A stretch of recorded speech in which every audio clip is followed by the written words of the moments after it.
오늘 성경 공부 주제는 회개와 자백이라는 주제입니다. 이 회개라는 주제에 대해서 많은 사람들이 이제 오해를 하고 있는 것 같아서 이 부분을 좀 정확하게 알 필요가 있습니다. 사람들은 회개라는 말을 참 많이 남발합니다. 좀만 잘못하면 회개하라, 회개하라. 당연히 회개해야 되는 거 맞죠. 근데 수많은 교회들에서 회개하라고 말할 때 회개해서 구원받으라고 말하는데요. 구원받은 사람들한테도 회개하라는 말을 자꾸 한단 말입니다. 구원받은 사람들한테도 또 회개하고 구원받으라고 그러니까 뭔가 좀 말이 안 되는 것 같아요. 그러다 보니까 회개에 대한 문제를 정확하게 용어 정리를 하고 어떤 분들은 회개라는 것은 구원받을 때만 하는 것이 구원받은 이후에는 회개할 필요가 없다 라고 말함으로써 마치 구원받은 이후에는 자기 죄들을 자백할 필요가 없다는 것처럼 오해가 되기도 합니다. 그러니까요, 죄 짓고 회개하고 죄 짓고 회개하고 이걸 남발하는 수많은 교회들이 있는가 하면 또 회개는 구원받을 때만 하니까 그 다음부터 회개할 필요 없다 함으로써 또 극단적인 주장을 표현하는 교회들도 있습니다. 성경적으로 무엇이냐? 성경에서 회개를 어떻게 말하고 있으며 자백을 어떻게 말하고 있는지를 한번 교리적으로 정확하게 살펴볼 필요가 있는 거지요. 자, 먼저 회개, 영어로 repent 그러는데요. 회개란 말은요, 기본적으로 후회한단 말이에요. 후회. 그래서 이제 이 성경 안에도 repent라는 말을 회개라는 신학 용어를, 그러니까 이제 교리적 용어를 쓸 때도 있지만 단순하게 후회한다라는 말로 repent라는 말을 쓸 때도 있어요. 하나님께서 후회하셨더라. 또 repent예요. 하나님 회개하셨단 말이에요? 아니잖아요. 그런 말 아니죠? 후회라는 말은 단순하게 자신의 결정, 자신의 행동들에 대해서 후회한다는 말이기도 합니다만은 이것이 이제 교리적으로 성도들의 삶과 연관된 의미로 말할 때는 특히 우리의 죄에 대해서 후회한다는 얘기죠. 죄로 후회해야 될 거 아니겠어요? 그냥 입으로는 자백하고 뭐 이것저것 한다, 기도한다고 하지만은 실질적으로 마음으로부터 내 죄를 후회하지 않는 거예요. 그럼 소용없는 거 아니겠습니까? 진짜 후회를 해야 되는 겁니다. 그렇다고 후회만 하고 아무것도 안 하면 또 안 되겠죠. 회개 기도만 열심히 하고 진짜 후회하지 않는 마음으로 하는 것도 안 되지만 마음으로 후회만 하고 무엇인가를 하지 않는 것도 안 된다는 얘기죠. 하지만 회개라는 말의 기본적 개념 자체는 후회. 자, 회개도 좀 더 발전된 개념이 뭐냐면 마음을 바꾸는 겁니다. 이런 거죠. 여러분, 마태복음 21장 보게 되면 예수님의 비유 중에 큰아들 작은아들 비유가 있습니다. 거기 마태복음 22장 29절 말씀 보시게 되면은 28절부터 볼까요? 그러나 너희는 어떻게 생각하느냐? 어떤 사람에게 두 아들이 있었는데 첫째에게 가서 말하기를 아들아 오늘 내 포도원에 가서 일하라 고 하니 그가 대답하여 말하기를 아니 가겠나이다 라고 하더니 나중에 뉘우치고 갔으며 둘째에게도 가서 그와 같이 말하니 그가 대답하여 말하기를 예 아버지 가겠나이다 라고 하고는 가지 아니했느니라 그랬습니다. 개혁성경에는 이 큰아들 작은아들이 바뀌었죠. 큰아들한테 가서 일하라 그랬는데 안 가겠다 그랬잖아요. 큰아들이 가겠다 그랬으면 둘째 아들한테 다시 말시킬 이유가 없죠. 큰아들이 안 가겠다 그랬기 때문에 시킨 거예요. 근데 작은아들은 결과적으로 안 갔고 큰아들은 돌이켜서 갔습니다. 자, 돌이켜서 갔다 가죠. 이것이 바로 회개란 말이에요. 돌이키는 것. 행동을 돌이키는 것. 근데 행동 이전에 마음 자체부터 돌이켜야죠. 아, 내가 잘못했구나. 아버지가 잘못했구나. 그렇죠? 마음을 바꾸는 것이 회개입니다. 마음과 행동 자체까지 바꿔야지 회개인 것이죠. 자, 그럼 이 개념을 가지고 봅시다. 자, 일단 회개는 크게 말하면 두 가지 개념에서 회개인데, 우리가 일반적으로 말하는 회개는 이 생명에 이르는 회개, 즉 복음에 있어서 회개입니다. 복음에서의 회개를 먼저 살펴볼 때 이것이 바로 죄 자체로부터 돌이키는 회개를 말합니다. 성경에서 몇 가지 찾아보죠. 사도행전 11장 18절 말씀 보시게 되면 그들이 이런 말을 듣고 잠잠하더라. 그리고 하나님께 영광을 돌리며 말하기를 그러면 하나님께서 이방인들에게도 생명에 이르는 회개를 주셨도다 라고 하니라. 자, 이방인들에게 죄인들이 예수님 믿고 구원받는단 말이에요. 생명에 이르는 회개를 주셨도다 라고 말씀하죠. 이래서 회개를 생명에 이르는 회개라고 말하는 거죠. 회개는 생명에 이르게 하는 것입니다. 자, 마찬가지로 고린도 후서 7장 10절 말씀 보시게 되면 하나님의 뜻대로 하는 슬픔은 구원을 위한 회개에 이르게 하므로 후회할 것이 없느니라. 그러나 세상의 슬픔은 사망에 이르느니라. 그렇죠? 구원을 위한 회개라는 말을 썼습니다. 그래서 기본적으로 복음과 연관해서 말할 때 회개는 구원을 위한 회개예요. 생명에 이르는 회개예요. 그러면은 구원받기 위한 회개를 말하겠죠? 그러면 이 경우에 있어서 죄인이 뭘 돌이키는 겁니까? 죄에서 돌이키는 거죠. 죄에서 돌이켜야지 구원을 받는 거니까. 그래서요, 곧 다시 사도행전 17장 말씀 보십시오. 사도행전 17장 말씀.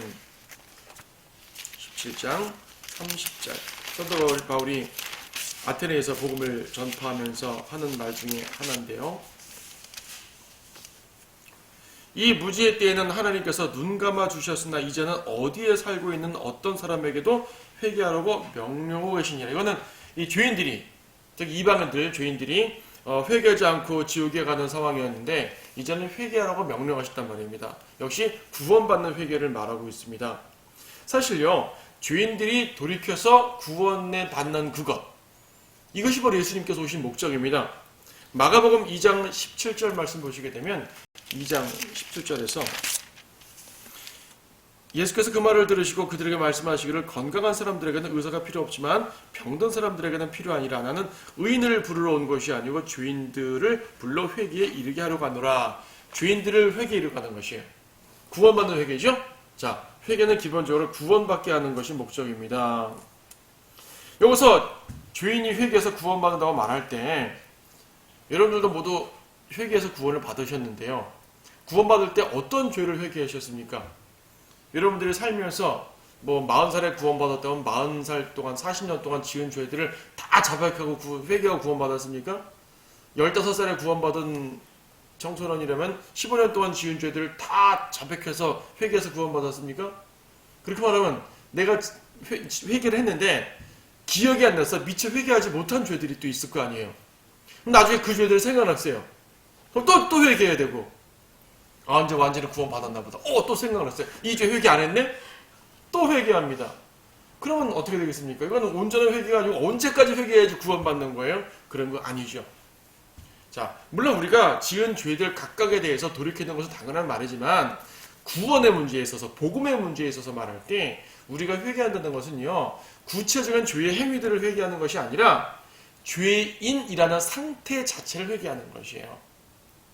그러니까 성경에도 로마서나 등등 수많은 구절들을 보게 되면 우리를 죄인이라는, 그러니까 우리에게 죄에 대해서 꽤 많이 말씀합니다. 수많은 죄의 목록을 쭉 설명하시는데 왜 구약에 그렇게 수많은 죄들을 언급합니까? 그런 죄들을 보니까 내가 죄인이구나라는 걸 깨닫게 하는 것이죠. 율법은 죄를 깨닫게 하는 목적이 있다고 말씀하시지 않습니까? 그래서 내가 이런 죄를 진 걸 보니까 내가 죄인이구나라는 것을 알게 되는 것이에요. 그러니까 여러분이 복음자라고 구령할 때요, 로마서 1장 같은 걸 쭉 읽어주면서 죄의 목록을 쭉 설명합니다. 이런 죄, 이런 죄, 이런 죄, 이런 죄. 그러면 이제 복음을 듣는 사람들이 나 그 죄 자백할게요. 그 죄 회개할게요.가 아니라 이런 죄들을 보니 당신은 죄인 맞지요라고 설명하는 거죠. 그러니까 죄가 많을수록 자기가 죄인인 것을 알게 되는 것뿐입니다. 그 죄 각각을 회개하려면 한이 없단 말이에요. 돌이키지 말라는 게 아니라 한이 없다는 얘기죠. 그래서 죄인 자체를 회개하는 거예요. 죄의 상태 자체를 회개하는 것이죠. 거기 보세요. 이사야서 6장 5절 말씀 보시게 되면, 물론 이거는 구약 말씀이기 때문에 신약적 구원을 말하는 건 아니지만은 이제 개념이 같아요. 개념이. 이사야 6장 5절 말씀 보면은요, 이사야가 환상 중에 하나님의 영광을 본 것입니다.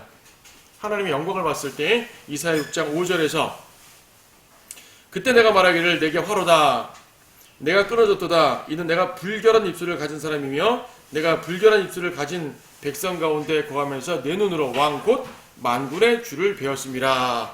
그렇죠. 내가 불결한 입술을 가진 사람이다. 죄인이다 그 말이죠. 이사야가 여러 가지 죄가 있을 거 아니겠어요. 물론 훌륭하신 분이지만 죄가 있을 거 아니겠어요.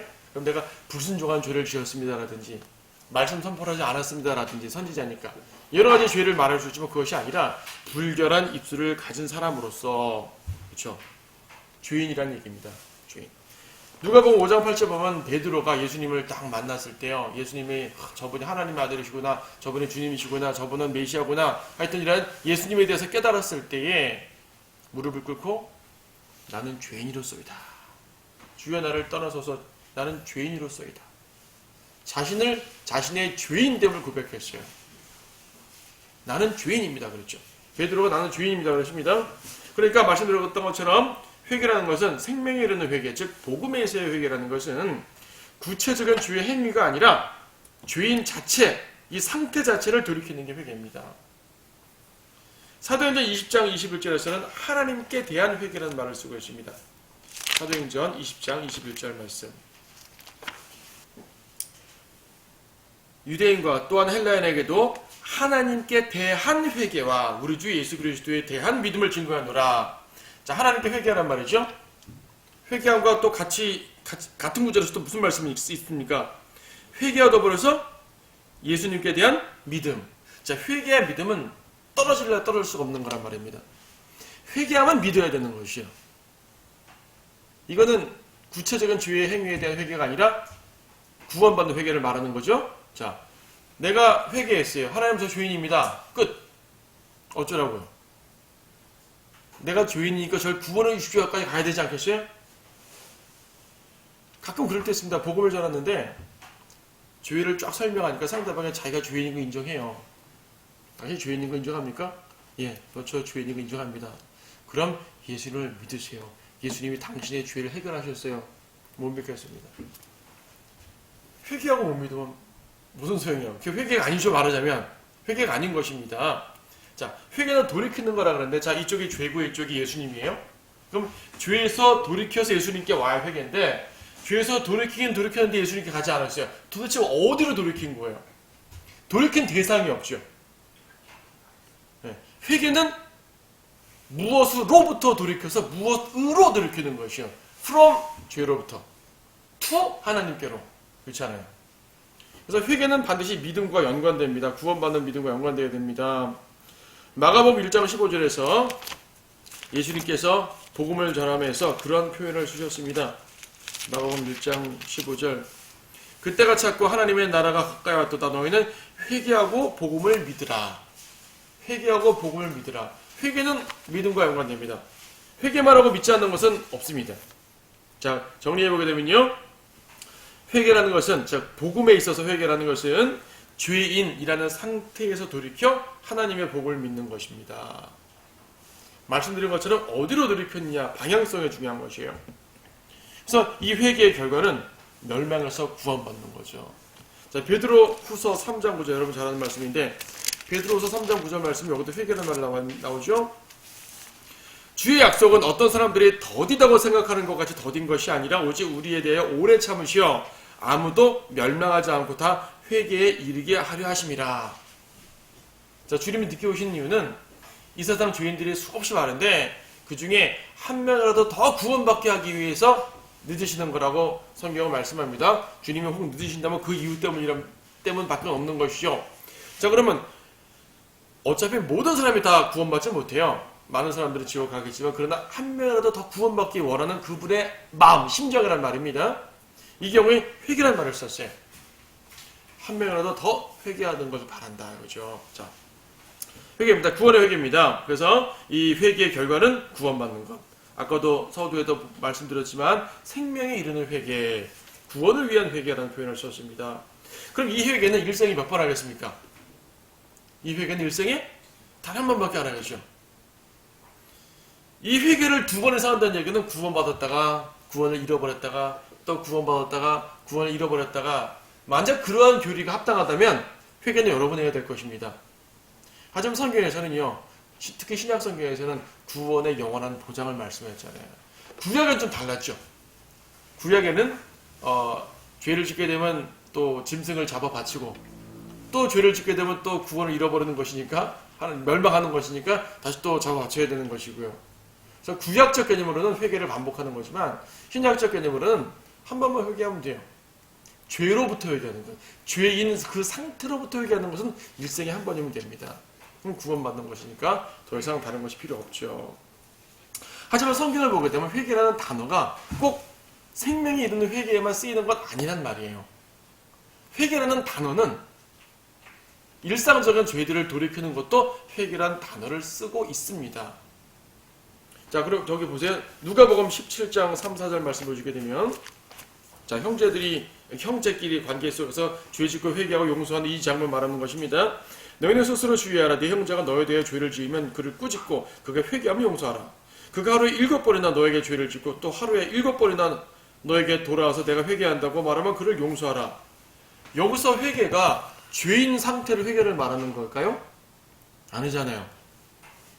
그냥 자기가 지은 구체적인 죄, 특히 형제들과의 관계 속이니까 인간관계 속에서 남의 돈을 떼어 먹었다든지 폭력을 행했다든지 남의 깔 뺏었다든지 사기를 쳤다든지 거짓말을 했다든지 이런 우리의 일상에서 짓게 되는 그런 수많은 죄들을 말합니다. 이 죄들을 말할 때 형제요, 내가 죄를 졌는데 형제에게 잘못했는데 내가 돌이켜요. 다시 안 그럴게요. 돌이켰단 말이에요. 용서하란 말이죠. 근데 다음에 또 그랬어요. 또 돌이켜요. 또 용서하란 말입니다. 70번씩 7번이나. 자, 결과적으로 뭐냐면 회개란 말은 개념을 구분하셔야 돼요.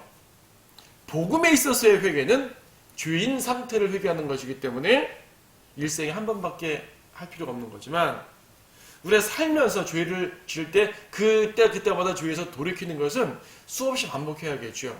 근데 그것도 성경은 회개라고 표현을 한다는 얘기입니다. 거기 고린도 후서 12장 21절 말씀 보시면요. 자, 사도 바울이 고린도 교회에 대해서 책망하는 메시지를 쭉 합니다. 근데 고린도후서 12장 21절 보면 또 내가 다시 가면 나의 하나님께서 너희 앞에서 나를 낮추시지 않을까 하며 전에 죄를 지었으나 그들이 범한 부정과 음행과 세욕을 회개하지 않은 많은 자로 인하여 애통하게 되지 아니할까 함이라. 결과적으로 이러한 죄들 빨리 회개하란 말입니다. 내가 너희한테 갈 텐데 고린도 교회에 갈 텐데 그 전에 빨리 회개하라 그 말입니다. 이때 뭐라고 썼어요? 회개라 말했지 않습니까? 여기서 말하는 것, 그들이 범한 부정, 음행, 세욕, 이거는 죄 자체로부터 돌이키는 구원받는 회개를 말하는 것이 아니라 그들이 행한 육신적인 죄들을 돌이키라는 말씀이죠. 그렇죠? 그러므로 성경에서 회개라는 단어는요, 두 가지 개념으로 쓰입니다. 복음적 개념으로 말해서 구원받을 때 죄인 자체를 돌이키는 회개를 말할 수 있고요. 또 구원받은 성도들이 구체적인 죄들을 짓고 그런 죄들을 돌이키는 것도 회개라고 말해요. 그러니까 일생에 한 번 한다, 평상시에 한다, 이것은 회개의 개념을 구분해서 하는 말이지 단어를 구분하면 안 됩니다. 그래서 이제 이 두 번째 개념에서 회개는요, 자백과 의미적으로 같아요. 우리가 구원받은 사람은 자백한다 그러죠? 의미가 같아요. 그래서 이제 첫 번째 회개, 이 죄 자체로부터 돌이키는 회개의 결과는 구원이라면, 지옥에서 멸망해서 돌이켜 주시는 거라면, 이 두 번째 개념에서의 회개, 즉 일상에서의 회개의 결과는 징계로부터 용서받는 개념입니다. 용서도 두 가지 개념이 있지 않습니까? 그러니까 지옥의 형벌로부터 용서받는 것, 살면서 징계받는 거로부터 용서받는 것, 그렇죠? 그래서 이제 이 첫 번째 개념에서 회개의 결과는 지옥으로부터 용서받는 거고, 이 두 번째 개념에서 회개의 결과는 징계로부터 용서받는 것이고. 그래서요, 이 두 번째 개념에서의 회개는 지옥까지 하는 회개가 아니기 때문에 어떤 죄인을 구원시키려면 반드시 첫 번째 개념에서 회개를 촉구해야지 두 번째 개념에서 회개를 촉구하면 안 되죠. 어설픈 전도자들이 복음을 전하면서 당신 죄 회개하시오 하면서 어저께 지은 죄, 오늘 지은 죄, 이 죄를 회개하라 그러면 그걸로는 구원받은 것이 아닙니다. 죄인들에게 일상에서의 죄들을 회개하라고 말하면서 구원까지 연결시킨다면 그건 잘못된 복음이죠. 구원으로 연결시키는 회개는 죄인이라는 그 상태 자체를 회개하는 것이고, 구체적인 죄들을 회개하는 것은 평상시에 자백하는 것과 같은 개념입니다. 자, 자백이란 말도 우리가 분명히 보죠. 자백이란 말은요, 우리가 이제 신학적으로 구분할 때 아까 말씀드렸던 것처럼 구원받은 이후에 죄를 용서받는 것, 징계받지 않도록 용서받는 걸 자백이라 말한다 라고 말하니까 또 그렇게만 생각하는 분이 있어요. 그것이 아니고요, 자백이라는 단어 뜻 자체는, 그 단어의 개념 자체는 인정하는 거예요. 하나님께서 내 안에 찔림을 주시죠. 성령님께서 찔림을 주시죠. 인정하는 겁니다. 아, 맞아요. 하나님, 저 죄 졌습니다. 맞습니다. 인정하는 거죠. 근데 이 개념에서 자백은요, 구원받을 때 자기가 죄인이라고 깨닫는 것도 일종의 자백이기도 합니다. 자백을 다른 말로 confession, 고백이라고 그래요. 이 고백이라는 말은 우리가 신약 교리로서 구원받은 이후에 죄 질 때마다 고백하는 것도 포함되지만 하나님 저는 죄인입니다 라는 그 자체도 고백이잖아요. 자백이잖아요. 그래서 자백이라는 개념 자체도 역시 둘로 쓰일 수가 있습니다. 회개라는 개념 자체도 둘로 쓰이는 것처럼 자백이라는 개념 자체도 둘로 쓰일 수 있는 것이에요. 다만 우리가 일상적으로 자백이라 말하게 되면 이제 평상시에 죄들을 자백하는 쪽으로 설명을 많이 하지만 자백이라는 개념 자체는요. 내가 죄인입니다. 이 자체도 자백이에요. 고백이거든요. 예레미야서 3장 13절 말씀 보십시오. 예레미야서 3장 13절 말씀.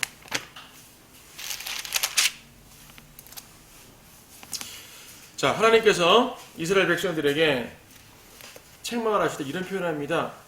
예레미야 3장 13절에서 주 너희 하나님을 거슬러 범죄한 것과 모든 푸른 나무 아래서 타국인들에게로 내 길을 흩어버린 것과 너희가 내 음성에 복종하지 않았던 내 죄악을 인정하기만 하라. 주가 뭐라고 하나? 인정하라. 이게 자백하라는 말입니다. 죄를 인정하기만 하라. 자, 언뜻 보게 되면 좀 부족해 보이지 않습니까? 인정하고 돌이켜야 되잖아요. 인정하기만 하면 됩니까? 자, 여기서 돌이키지 말고 인정하라는 말은 당연히 아니고요. 하나님께서 여기서 강조하는 것은 당시 이스라엘 백성이 자기의 죄를 인정하지 않고 계속 죄를 짓는 것이에요. 인정하라. 인정을 해야지 돌이키든 말든 할 거 아니겠습니까? 여러분들이 복음을 전할 때 그 죄인들에게 자신이 죄인임을 자꾸 인정시키는 이유가 뭐예요? 인정을 해야지 회개도 하든 뭐든 할 거 아니겠습니까? 그래서 저는 복음 전할 때 항상 꼭 얘기합니다. 좀 물론 다양하게 다양한 각도로 설명을 하지만 반드시 해야 하는 말씀이 뭐냐면은 당신이 죄인임을 인정하십니까? 자기의 입으로 고백을 하게 합니다. 자신의 입으로 자신이 죄인임을 인정하지 않고는요 구원받았다고 말할 수 없어요. 자, 하나님께서 왜 이스라엘에게 회개하라 라는 말씀하셔도 되는데 인정하기만 하라는 말을 쓰셨을까요? 죄인들은 죄를 인정하기가 참 어려운가 봅니다. 어려운가 봐요. 여러분 법정에서 보세요. 분명히 자기 죄가 증거로 드러났는데 아니라 그러잖아요. 내가 안 했습니다. 안 했다 그래요. 교통사고를 해도 자기가 냈는데도 불구하고 큰 소리 쳐요. 내가 고개를 숙이면은 내가 다 뒤집어 쓴다. 일단 소리부터 크게 씌우자 이거죠. 죄를 인정하는 게 세상은 참 어려운 일인가 봅니다. 그래서 하나님께서는 이스라엘 백성에게 죄를 인정하기만 하라. 자, 구원받을 때도 죄를 인정하고 회개하라. 구원받으라. 구원받은 이후에 성도들도 이런저런 죄를 했으면 죄를 인정하라 이거야. 그게 자백입니다. 그래서 회개와 자백은 개념이 다를 뿐이지 용어 자체가 달라버린 건 사실 아니에요. 그래서 우리가 잘 아는 요한일서 1장 9절 말씀도 자백하면 용서받는다고 말씀하시는데 요한일서 1장 9절 우리가 우리 죄들을 자백하면 그는 신실하시고 의로우셔서 우리 죄들을 용서하시며 모든 불의에서 우리를 깨끗게 하시리라 그랬습니다. 역시 자백하면 용서하신다는 말씀, 인정하면 용서한다는 말씀이에요. 그렇다고 하나님 저 죄 인정합니다. 끝. 이러는데 하나님께서 다 용서하시고 깨끗게 하시는 말씀 아니거든요. 여기서 자백하는 말씀은요. 내가 죄인임을 인정하고 그러니까 내가 이런 죄를 졌다는 걸 인정하고 돌이키겠다는 전제가 들어가는 겁니다. 다시 말해서 돌이킴의 회개가 전제가 된 자백이죠. 회개 없는 자백은 없습니다. 말로 말하는 자백, 말로만 컴패션, 말로만 고백하는 거 하나는 그런 인정하는 것 같지는 아닙니다. 여기서 자백하는 말은 당연히 그 죄를 인정하고 돌이키라는 말씀. 아까 예레미야에서 말씀하신 것처럼 내 죄를 인정하라 그 말씀이죠. 이해하시겠죠? 그래서 이제 성도의 자백은 죄로부터 징계로부터 용서받는 것이고 죄인의 자백은 그를 구원하게 만드는 과정이 되겠습니다. 자, 그래서 이제 우리가 오늘 여기까지 보겠는데요. 회개에 대한 개념을 분명히 아시고 우리가 간혹 실수했던 말들이 있잖아요. 회개는 구원받을 때 일생에 한 번만 하는 게 회개고 자백은 수시라는 게 자백이다. 이렇게 용어로 이분법 하지 마시고 구원받는 회개는 일생에 한 번이고 평상시에 죄들을 자백하는 것은 수없이 많이 한다. 이렇게 수식을 하셔야 됩니다. 회개는 일생에 한 번이 아니라 구원받는 회개는 일생에 한 번. 이렇게 표현을 고쳐서 말해보십시오. 그럼 여러분의 교리도 정확하게 말하는 것이고 상대방도 오해가 없고 올바로 가르칠 수가 있을 것입니다.